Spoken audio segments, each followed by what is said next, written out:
I gave a brief description of what to find inside this book. It's a very small book. In reality, it's made, like I said before, by two books, obviously written in the 1850s when the Philidor was still someone that they could know thanks to magazines and other articles written by other players. With that said, I would like to show you the second game. Look, here it says remove a black f7 pawn from the board. So that's what we do, we remove it. But remember, here I see that white plays two moves, d4 and then c4. So it's not only the pawn, but also the tempo advantage, okay?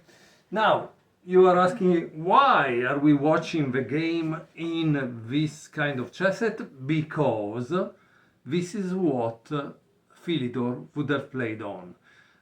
Because in also the end of 1700, the stone pieces that are so common for us didn't exist. The game is played between M. de Beauvoir against François Philidor, played in London in 1788. So Beauvoir plays d4 and then he plays c4. Black plays e6. Why? Because in reality white didn't play this, that maybe there was a problem on that diagonal, and so he can take it easy, right? After e4, so white is trying to control the center of the board, he plays g6 to avoid problems like queen h5. And then white plays f4. Here he says, I make no sort of remark upon these introductory moves because skill in the openings depends upon study. And this branch of chess study is far more advanced now than it was in the time of Philidor. I reserve all the criticisms for the game proper. And here there is a note that says instead of f4, white could have played h4. This also would be a typical computer move, right? They immediately attack the side where they feel there is a weakness. I would like to add that the problem is this is not really a opening or a game that we would play today, right? Because today we don't actually give one move and one pawn advantage to our opponent, and then we play black. So I don't know. Okay, so what did black play after f4? He played d5. As you can see, and this I think is typical, I read it in the one of the phrases by Ov, which I think is the 5th world champion, right? He said, you need to control the center. That's all there is, or something similar. Because controlling the center, fighting for the center makes the difference. So c takes d5, e takes d5, e5, and what do you think black played at this point? Black again attacks the center, right? Because here you have a pass pawn which is protected, but you attack one of the side. And after c5 there is bishop b5 check. Probably also knight f3, here it says in the book, gives a clear advantage, so keep it in mind. Knight c6, and knight c3. Probably once more better was this move, knight f3. e6, b takes e6, b takes e6, and the next move, as always, is bishop e3, but the editor note, I think, it's a knight f3, so I don't know if it's the computer who wants to play this move at all costs. So why this maybe doesn't make much sense, maybe, because as you can see, this bishop is a kind of a pawn. It's not really a big bishop that controls everything. It's blocked behind. And now, of course, it's up to Philidor to decide what he wants to do. Now, keep in mind that he has 4 pawns against 3. These are double pawns. This is a backfoot pawn, isolated pawn. Clearly, Philidor needs to improve the pawn structure at this point. And he did it with c takes d4. White played queen takes d4, and after which there is knight h6. Which makes sense because if he open, he would take, right? And there is also another thing, guys. Philidor cannot play this move. It would be wonderful if he could, if there was a pawn on e6, but otherwise this is going to fall down. Why do I say this is a great move? Because obviously when you have a fork, then you have more space, but unfortunately you cannot play that. So keep it in mind, because sometimes the move that is good and you need to find a way to play it. But in this case, I don't know. In any case, he played knight h6 and white played queen b6, asking an exchange of queens. Doesn't make much sense, right?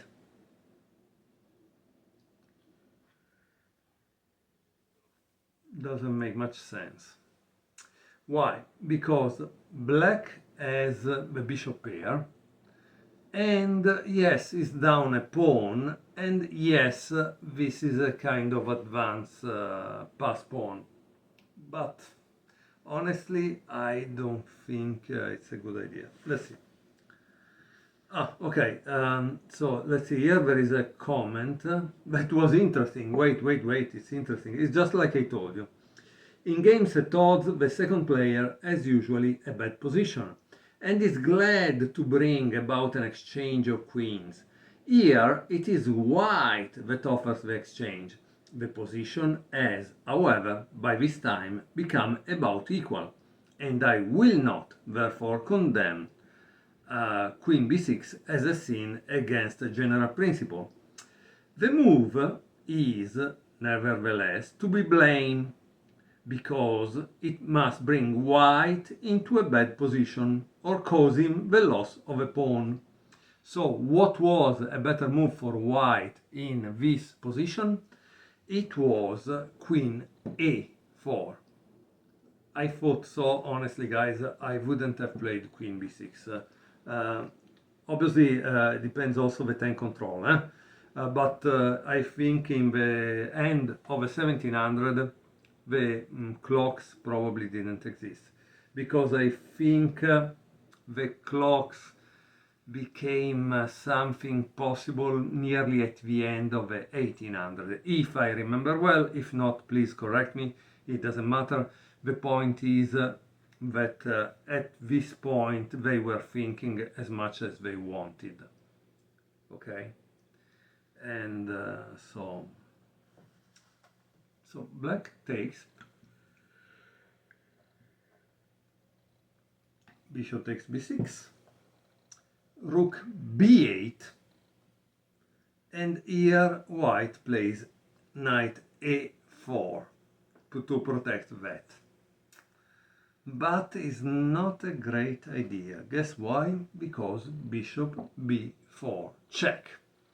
Now, why the check is a good idea? Because you gain a tempo in development, and so now it could castle, and then you keep the enemy king in the center. That's why. So, king e2, castle, e3, and now, of course, yes, it's not that you have 300 squares, right? So you can only go back here, bishop e7. But I want to tell you one thing that I believe you will find interesting. When you get attacked, you must get the grandmaster mentality. What is the grandmaster mentality? The grandmaster mentality is that you attack. You don't retreat. You always attack, attack, attack. So, which move black could do that would attack? I think the move is bishop g4. And then, of course, you will go back, but you don't immediately go back. You always attack. That's what I have seen in Grandmaster games. They always don't accept the attack made and they counter-attack again. Okay, so after bishop e7, there is g3 and c5. Finally, black was able to push the pawn, like I told you. Because you see, now there are 4 squares that are controlled by black, and now also has a kind of more space for his own bishops. Remember, the bishop pair is an advantage, but if you can open the position. If the position is closed, the bishop pair is not an advantage. Okay, so guys, by the way, I don't really make all the comments that you will read in the book, because obviously I think the author of the book, or the editor, in this case Mr. Carsten Hansen, has done his work, and so it's not fair to try to copy it all, right? So it's better that one buy the book and read it. However, I love to review books, and I love to show the content, okay, of a book. Because obviously our money is hard earned, and so we want to be sure that we spend it on something that we like instead of being disappointed. Okay, so after c5, rook b1, and here it says a perfectly useless move. Here it says, the editor note, I think, white was trying to protect the b2 pawn, this one. But what good does it do white when black can play bishop f5 and obviously, or bishop d7 attacking this? So yeah, there was a reason why it is a useless move. Honestly, guys, I wanted to tell you another thing that I obviously don't know if it's correct. You should buy the book, and I think here it's mentioned. But it came to my mind. I would have played knight f3. Why I would have played knight f3? Because, I'm sorry, we are at move 18, and white still didn't finish development. Come on. If you don't finish development, it doesn't make any sense. So you understand, white player, in this case, he didn't play well. And I cannot even judge the white player, because with only one game, honestly, everybody can make stupid stuff or not follow the principles. So we don't know. However, I think if maybe I had all the 66 games played by Philidor and this Messier de Bourrevois, Monsieur Bourrevois. I needed to practice a little my French. If this Messier, we see him maybe 10 games, I will tell you if he's good or not, because if this thing comes out every time, clearly it's not good, right? However, I would have played this. I would have played this, not knowing nothing. Rook b1, yes, didn't make much sense to me either. Okay. So let's see what happens. After rook b1, he plays bishop f5, attacking this. And then he plays rook d1. And guys, here there is an interesting analysis. It seems that it was still better playing knight f3, and it gives an analysis. That's kind of interesting. Well, however, I admit, yes, everybody would remove a rook, right, if they see it. And bishop e4, ay ay ay, ay ay ay. But there is also another move, right? Oops, this is interesting, right? That's kind of interesting. Well, again, guys, you will need to get the book, because here there are some analysis, and I don't want to infringe the copyright rightly. So I give you the game because it's more than 200 years old, but I obviously don't want to infringe the analysis of the author. So after bishop e4, finally, knight f3, bishop c2, attacking both. And of course, in this case, you take here, bishop takes d1, rook takes d1. These rooks are beautiful, right? Bishop takes c5. By the way, I want to share a secret. I got another chess set that is from that period just for this book, because I wanted to see the games of Philidor on a chess set that was of that time period, right? And then I open a box and I find this, and I said, oh wow, I had it, because I really love the white and red chess sets, because they were from that time. The white and red meant the colors of the king, okay? And of course, when you see the pieces in ebony, is not because there is a kind of racial thing between white and black pieces. From my understanding is that in that time, at a certain point, they finally get ebony as wood, and obviously they didn't have all the things that we have today, all the plastic material, and they start to produce the pieces in ebony, because they have the wood that is ebony and it's already dark, and so that's why. But before it was white and red, because the white and red were the colors of the king, and this was the king's game. Okay, so I hope I didn't bore you to death with this explanation. After bishop takes e5, obviously there is knight takes e5, and the rook goes on b2, giving check. Here, at this point, white doesn't want to exchange, because he knows that two rooks are probably a little stronger, and so what does he do? He plays this. But in reality, here there is an analysis saying that rook d2 is kind of less clear than black will win by any kind of material advantage. So sometimes we have to think kind of well upon these kind of positions. And he played king f1, but wasn't really good. So here, I don't know why, I thought that the right move was knight g4, and it's confirmed by the analysis. but Philidor plays knight f5.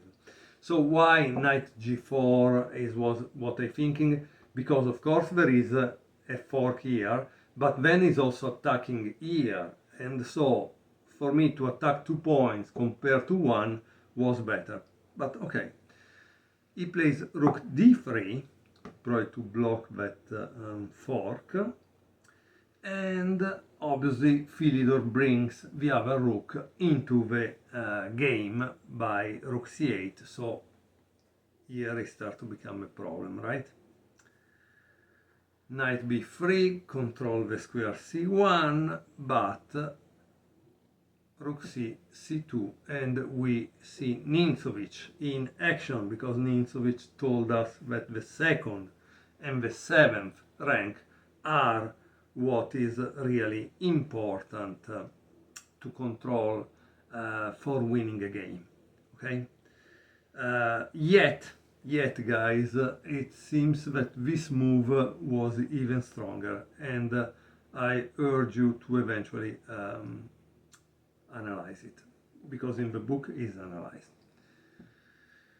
So rook c2, knight f d2, blocking the control of the 7th, and now there is finally d4, king e2, rook a2.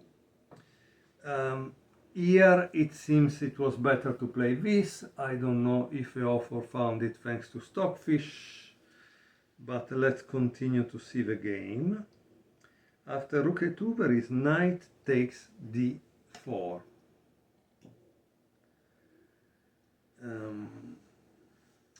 And this is probably a blunder. So let's see what happens. Why it's a blunder? Because after rook takes d2, rook takes d2, rook takes d2, king takes d2, knight takes d4, and white should win probably, right? Okay. So it seems instead Philidor played this, and here the author said rook takes d2 would have been the better move. Both this game and that which follows, it exhibits such serious blemishes that I should not ascribe them to Philidor. The thing is, guys, that we don't know at what time of the evening they played. We don't know if it was a cafe and they drink a lot, and so obviously once you start to drink, probably things don't go well, right? I'm telling you guys because obviously these people didn't have the TV and the social, and so the only things they had obviously were probably drinking, probably some sex, I don't know, and of course playing chess. Or some kind of gambling game, right? So I don't know, but I don't think the life was with a lot of distraction that we have today, right? Okay, rook takes d4, rook takes a3, and finally he plays g4. But yeah, probably it's a little late. Rook h3, f5, rook takes h2, king d1, rook c takes d2, rook takes d2, rook takes d2, king takes d2, g takes f5, g takes f5, and here there is h5, e6, and of course a5, and the game is won for black. So this was game number 2 from this book, The Life of Philidor. It's a very interesting book because it's made by two books. The fourth part, it's really biographical about Philidor. The second part start to analyze what Philidor wrote about chess and I think about 5 games. Okay, for those who want to see all the games by Philidor, I think Megabase by Chessbase has all of them, and they are about 66. I know them because I, in fact, took them out to see them, and I realized, in fact, that there were a big gap between Philidor and the other players, and so they were not really useful to see. I understand that the guy is important for the development of every chess player because, of course, we have a Philidor defense, great opening, and we have the idea of the pawn that are the soul of chess. Why? Because thanks, if you know different pawn structure and how to deal with them, you know the plans, you know actually how to play chess, right? You know what to do in the middle game. So guys, I think in any case, this book is a step in the right direction.